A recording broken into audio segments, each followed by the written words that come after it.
d'accord? Donc quelques jours Purim cette semaine, mercredi soir, pour nous en tout cas. Alors la fête de Purim, d'après ce qu'on peut comprendre, c'est une fête exceptionnelle. Exceptionnelle dans la mesure où c'est la plus proche de nous, dans l'histoire. Okay, c'est la fête qui a la durée la plus courte, okay, c'est une journée. Et puis dans l'action, à part qu'il y a une demande de ne pas travailler ce jour-là, on demande après la halakha, c'est pas interdit, quelqu'un qui est médecin, quelqu'un qui vend de la nourriture pour la fête, ça, alors il a le droit de travailler, mais c'est pas Shabbat, il n'y a pas d'interdit formel de travail. On évite de travailler le jour de Purim, c'est bien de ne pas travailler le jour de Purim. Mais c'est une fête en particulier, donc c'est pas Yom Tov, on peut prendre la voiture, etc., on peut fumer, on peut tuer de l'argent. Donc c'est un jour Chol, un peu comme Hanouka, qui est beaucoup plus long, Hanouka il y a 8 jours, etc. Et il est particulier dans le sens où on boit et on mange. Et on veut du manger, on en veut de l'argent. Donc tout tourne autour de ce festin, ce fameux festin de Achashverosh, le festin d'Esther. C'est que du festin, c'est que du michté, c'est des repas, et on boit plus. Ouais, à Deloyada, on boit jusqu'à être. Okay. Alors tout ça, ça tourne autour de l'alcool, ça tourne autour de la nourriture. C'est un peu particulier tout ça. Alors en quoi c'est intéressant, en quoi ce paradoxe en fait nous amène à quelque chose d'énorme, c'est quand on regarde les fêtes, on prend les fêtes dans leur ensemble, il y a ce qu'on appelle dans la Torah Shalosh Regalim. 3 pieds parce qu'on allait à pied au Beth Amikdash à l'époque. Et ces 3 fêtes, elles sont marquées dans la Torah. Sukkot, Pessah, Shavuot et Sukkot. Les 3 Regalim sont marqués à la fête de Pessah, Shavuot et Sukkot. C'est-à-dire tout le monde connaît. Et il y a d'après le Hari Akadosh une 4e fête qui s'appelle Hanouka. Alors, il appelle Regel, pourquoi? Sans rentrer dans les détails, dans les Kavanot, d'après la Kabbalah, il y a d'abord la gématria du mot Regel, ce qu'on appelle Av Kassa. Av, c'est le nom de Dieu, Yud Kevavke, on l'écrit avec des Yud, c'est la gématria de Av, 72. Et Kassa, c'est le nom, on appelle le nom, pas Avaye, mais le nom Ekeye, comme Ekeye Ken, on va dire le mot, Eheye Asher Eheye. D'accord? Je le dis pour citer le passouk, normalement on y passe non parce que c'est un nom de Dieu. Parce que quand Dieu répond à Moshe, il dit, mais comment je vais transmettre mon message que on va sortir, alors dis-leur ce nom-là, Ekeye Asher Ekeye. Alors après tout pirouche, mais tu nous as dit tu m'as demandé de dire ça, mais quoi, je vais leur dire que c'est pas ce gadouk-là, il y en aura encore d'autres après, etc. Bon, toute la discussion de Moshe et Akadosh Baruch Hu là-bas.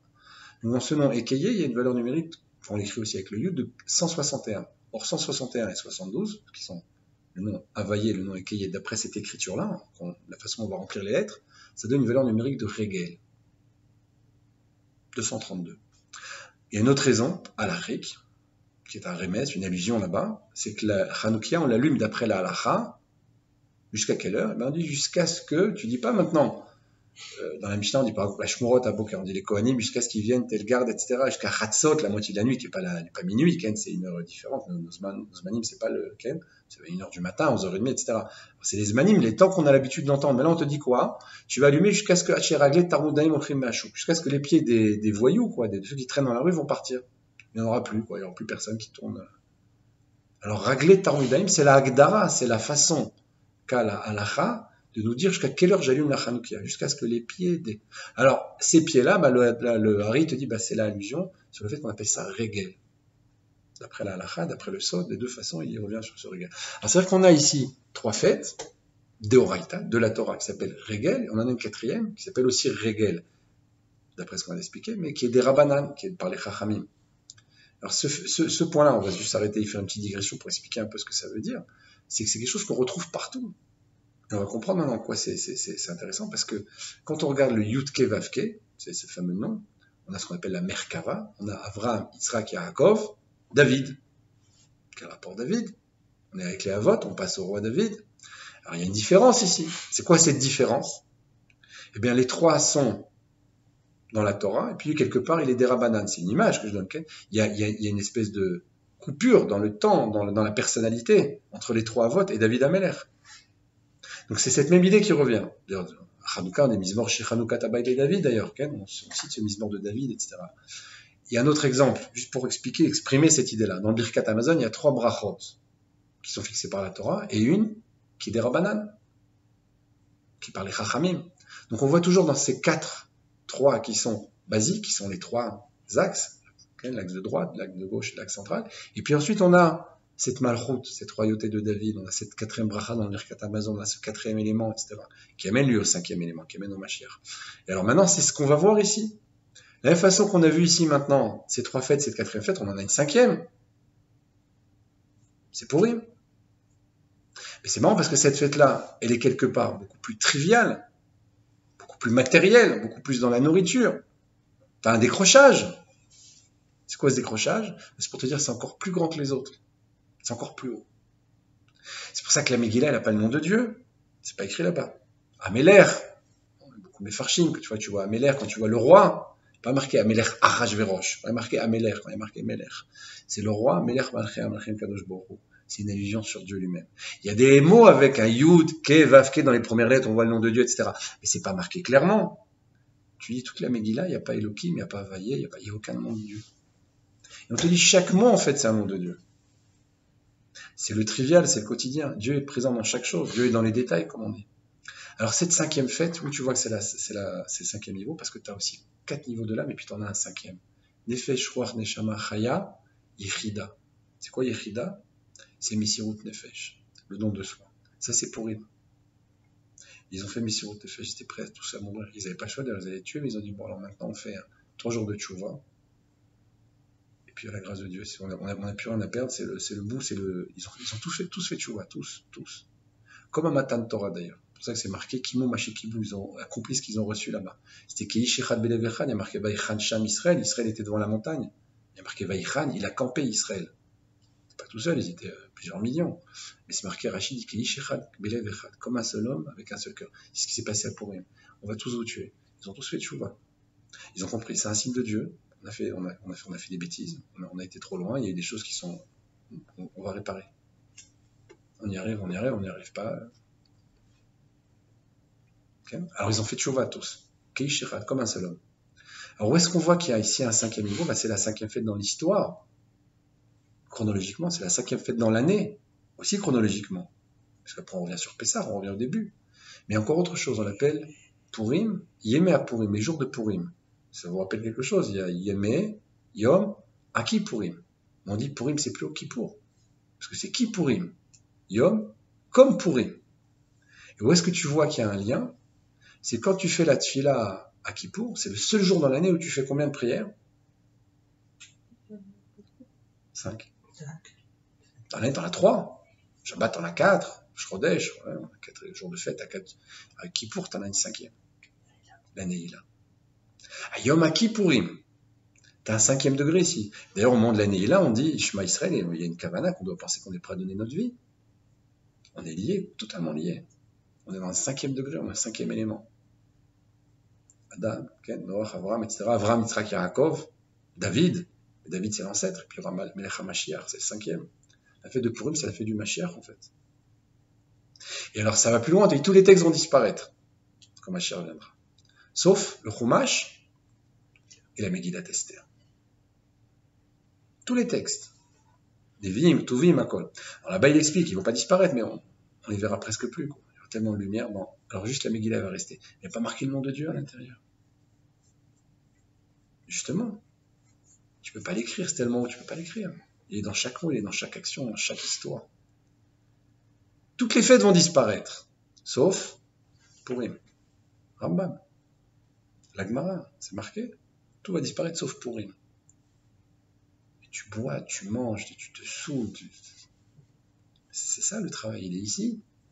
C'est plus que Kippour. Kippour, il y a aussi 5 interdictions. Tu t'interdis tout, tu es comme un ange. C'est très bien, mais là, tu n'es pas comme un ange, tu es comme un homme. Un homme qui va se dépasser. C'est-à-dire que tu vas rentrer dans le Messirut Nefesh, tu rentres dans le 5e degré. Yechida Sheba Nefesh. Yechida Sheba Yechida, le degré de l'âme qui ne s'habille pas dans le corps. Le nom de Dieu ne s'habille pas dans la Megillah. Il n'est pas écrit là-bas.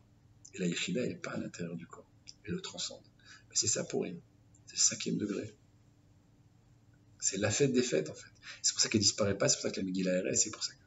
Alors, c'est une fête exceptionnelle. Malheureusement, avec le temps, c'est devenu il y a des fois des petits ratés comme ça, on en fait dans le monde un peu moins religieux, on va dire comme ça. C'est très dommage parce que c'est quelque chose de très, très, très, très haut. La Megillah, c'est un texte d'une profondeur incroyable. Il y a des secrets extraordinaires là-bas, extraordinaires. Alors maintenant, l'idée, encore une fois, pour revenir, c'est que tout est 4. C'est le Yud Kevavke, puis tu as 5e, ici qu'on expliquait, cinquième élément, le cinquième jour. Alors ça, c'est dans tout. On a déjà parlé par le passé, on a quatre minimes, on a 4 espèces. Par exemple, tu vois, la Soukhot, le niveau le plus bas, c'est la harava, elle n'a pas d'odeur, elle n'a pas de goût. Et tu vois qu'elle revient après le jour d'Oshana Rabbah, qui vient conclure le Rosh Hashanah. Ce jour-là, on frappe 5 fois la harava, alors qu'il y a 5 branches de harava, tu es dans le cinquième, tu es dans les Yechida. Tu retrouves ça, tu as 4, puis ça devient 5. Puis il y a 4 fils autour de la table, le rabbi dit, mais non, il y en a un cinquième qui n'est pas assis, il est tellement haut, on n'a pas réussi à lui parler, il s'est sauvé, il faut le ramener à la table. Tu comprends, ce niveau d'Yechida, il est tellement énorme qu'il ne s'habille pas, il n'est pas autour de la table, il n'est pas dans le texte, le nom de Dieu n'est pas marqué. Tu comprends. Alors c'est ça en fait, c'est ce dépassement à l'intérieur, c'est Dieu est dans le monde.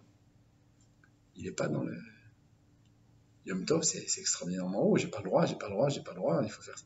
Pour Purim, tu fais ce que tu veux, tu manges, tu bois. Bon, il y a la route, on va pas. Il y a des lois, bien sûr, il y a des Darot, tout est précis, mais tu vois bien que ça tourne autour de ce fameux festin, de cette boisson, tu vois, alcoolisée, etc.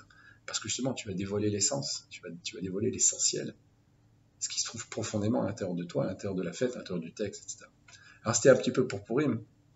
On dit juste encore un petit mot, d'une chose à l'autre. La Shabbat Vayikra, on vient de terminer. Vous avez ce fameux Aleph, le petit Aleph. Je ne sais pas si vous avez le temps de regarder dans la lame. Et le Aleph, il est petit.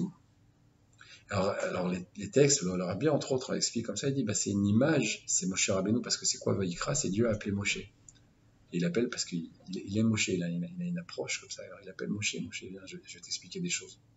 Et entre chaque discours, entre chaque paracha, il faut que Moshe se pose, parce que Dieu lui a dévoilé des choses extraordinaires, c'est pour toutes les générations, il a tout reçu. Puis à Vayikra, il l'appelle. Maintenant, ce Aleph, il est petit, parce que Moshe, il est petit. Il n'est pas petit, il est énorme, il est immense, Moshe. Mais il est petit dans le sens où il se fait petit. Parce qu'il regarde chacun, il dit, mais s'il avait reçu ce que j'ai reçu, j'ai essayé, mais bon, c'est sûr qu'il est mieux que moi. Il regardait chacun comme ça, c'est sûr. Vaïsh Moshe Anav Meod, l'homme Moshe était le plus humble de tous les hommes sur la surface de la terre. Alors, il y a un petit Aleph. On peut lire aussi autrement, c'est que le dévoilement de Dieu, il se fait comme ça dans ce Aleph-là. Alors, où est-ce que tu vois que le Aleph, c'est une lettre extraordinaire, au-delà du fait que c'est la première? On commence la Torah avec Bereshit. Sur ça, il y a des Pirushim, on dit Bereshit, la lettre bête, c'est la Shon Bracha, Aleph, c'est la Shon Arour. Là, c'est la bénédiction, là, c'est la malédiction. Si on ne sait pas s'en servir, il vaut mieux pas commencer avec le Aleph, c'est trop haut pour nous, alors on commence avec le bête, ça, on sait faire. Mais ce Aleph-là, il a encore autre chose, c'est que si tu regardes le Aleph en valeur numérique, puisque c'est la première lettre, elle vaut 1. Alors on te dit, c'est quoi? C'est Aloufo chez l'Olam, c'est le maître du monde. Il est Echad, Yachid ou Yuchad, il est un, unique, c'est le seul. Mais si tu regardes autrement, tu vois le Aleph, quand tu vas l'écrire, ce qu'on appelle le Ktav Malé, comment on écrit Aleph? On écrit Aleph, Lamed, Fait. Les 3 lettres qui vont faire que je lis ça Aleph. Quand tu prends la valeur numérique de ce Aleph, Aleph, Lamed, Fait, ça fait 111. 1, 1, 1. 1 dans les centaines, 1 dans les dizaines, 1 dans les unités. Ça reste toujours 1. Il y a des Pirushim sur ça, beaucoup de Pirushim. Mais ça va encore plus loin, c'est que le mot Aleph, d'après le Sod, dans la Kabbalah, dans les Kavanot du Hari, d'après la lettre de Rabbi Shimshon Nostropoli, d'après plusieurs grands Mekoubalim, c'est que Aleph, c'est Elef. C'est 1000. 1000, c'est 1, et puis les 0, c'est l'unité dans le 1000. Donc tu regardes sous tous ces aspects, le Aleph, il est 1 dans les unités, dans les dizaines, dans les centaines, tous les niveaux. Alors c'est quoi en fait le Aleph? Je ne sais pas si vous vous souvenez des cours qu'on a vus précédemment avec ce texte du Hotzrot, avec le dévoilement de par Dieu. Tzimtzem et Toro Latzdadim, il a contracté ses lumières sur le côté, puis il a créé un rond, ce fameux Igoul, qui est vide de Ein Sof, entre guillemets, parce qu'il n'y a pas c'est ce qu'on avait expliqué, laisser la place à l'autre, etc. Alors ce Igoul-là, il apparaît, et puis après vient le cave, ce trait de lumière, et puis va venir lui-même Igoul encore une fois. Donc il y a le rond, le trait et le rond. C'est un peu l'image, en résumé, de ce qui a marqué dans l'autre.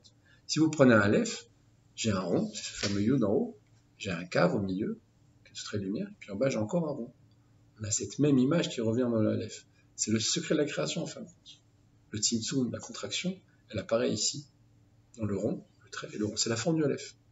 Alors ça va encore plus loin, je ne sais pas si on a le texte ici, c'est que quand on regarde le Aleph, d'après la façon dont l'écrit le Hari Akadosh, dans certains cas, il y a plusieurs façons d'écrire dans la Kabbalah en général, mais y compris le Hari, mais il y a d'autres textes, c'est que le Aleph, il est marqué, je ne sais pas si vous voyez ici, avec un Yud en haut, un Vav au milieu, puis un Resh en bas. C'est une façon de l'écrire, ok? C'est une façon de l'écrire. Et après, vous pouvez le partager, vous pourrez voir. Je vais passer. Et alors, là, il te dit, ce Aleph-là, il a une valeur numérique donc de 216, puisque j'ai ici un Yud, ça fait 10, le 6 avec le Vav, et puis le Resh qui fait 200. C'est quoi 216? C'est Rayo, ce qu'on appelle le Rayo dans la Kabbalah, c'est la Gvura, le numérique de Gvura. C'est quoi Gvura? C'est la contraction, justement. Le fait que Dieu se dévoile dans le monde, il fallait pour ça de la Gvura, c'est le Tzimtzum. Donc dans le Aleph, on a, si tu veux, le phénomène du rond, du haut trait et du rond, et puis après je commence Bereshit. Je passe au Bet. Moi je connais le Bet, parce qu'il s'est passé avant, j'ai du mal à se dire, bah, c'est marqué ça, c'est marqué ici dans le Aleph.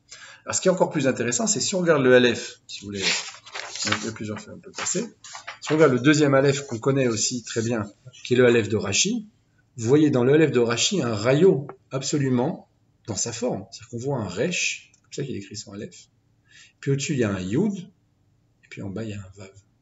C'est-à-dire que Rashi, la façon dont il écrit son Aleph, c'est rayo complètement, quoi. C'est valeur numérique, Vura, valeur numérique de la série. Alors pourquoi? Parce que justement, c'est par ça que passe, par cette Gvura, le plus grand chesed. Ça revient maintenant à ce qu'on expliquait précédemment dans le cours. Le fait que Dieu soit caché dans la Megillah, qu'on voit pas son nom, c'est l'expression absolue de sa présence. Puis il est rentré, et puis il a parlé, et puis le roi l'a appelé, et puis Esther, tu lis une histoire, tu dis, bon, c'est intéressant, c'est très joli, mais Esther, elle a lutté des années pour qu'on l'avait expliqué une fois, pour rentrer son texte dans le Tanakh. Ben, la fin, on te dit que tout va disparaître sauf son texte à elle. Justement, ils n'ont pas appréhendé à quel point la lumière était puissante là-bas. C'est le rayon, c'est la Gvura. Tout est caché dans une histoire absolument anodine, a priori, quoi. Mais Dieu est complètement là-bas. Alors quand tu parles de la mer morte, de la mer rouge, elle s'est ouverte, des Makot, etc., tu comprends, tu dis, bon, Dieu l'a envoyé 10 plaies, la mer s'est ouverte, la Torah est descendue. Waouh, c'est extraordinaire. Mais tu parles de Esther qui est rentrée, elle a dit, bon, alors demain on fait un repas, tu viens. C'est quoi? C'est super sympathique, mais qu'est-ce qui se passe là-bas? C'est encore plus grand, il te dit. C'est encore plus grand. C'est le Messirut Nefesh, c'est quoi? C'est dévoiler le niveau, le 5e niveau, ce qu'on appelle l'Ichida chez Banefesh. La Ichida, c'est 5e degré. Banefesh, un niveau, l'action. Le Mishté, je bois, je mange. Là-bas, il y a le Messirut Nefesh. Là-bas, il y a le don de soi. Esther, elle est prête à donner sa vie. Mordechai est prêt à donner sa vie. Le peuple juif est prêt. Et ça s'est passé dans le trivial. Alors, c'est un peu la même chose. C'est ce rayo-là. C'est un Aleph. Je le vois même pas, en fait. Je commence avec Bereshit. Je n'ai pas accès au Aleph. On y accède dans d'autres textes. Il y a par exemple le texte de David Ameler, Ashreaï, je commence avec un Aleph là-bas. On est déjà sur la fin, on est déjà sur Mashiach. David Ameler, c'est déjà le père du Mashiach. Donc on a déjà la première lettre de son texte, c'est Ashreaï. La première lettre de Divrei Hayamim, le Rabbi le ramène aussi, c'est un Aleph. Adam écrit en Gadol, justement. Un homme très grand, Adam Arishon. Bon, on voit un peu tout. Okay. Alors cette idée, elle est là, très forte. C'est que la Gvura, le Tzimtzum, la contraction, le dévoilement, qui commence chez Dieu en disant je vais donner la place là, je vais créer un monde pour amener justement le Mashiach, pour amener cette Géoula.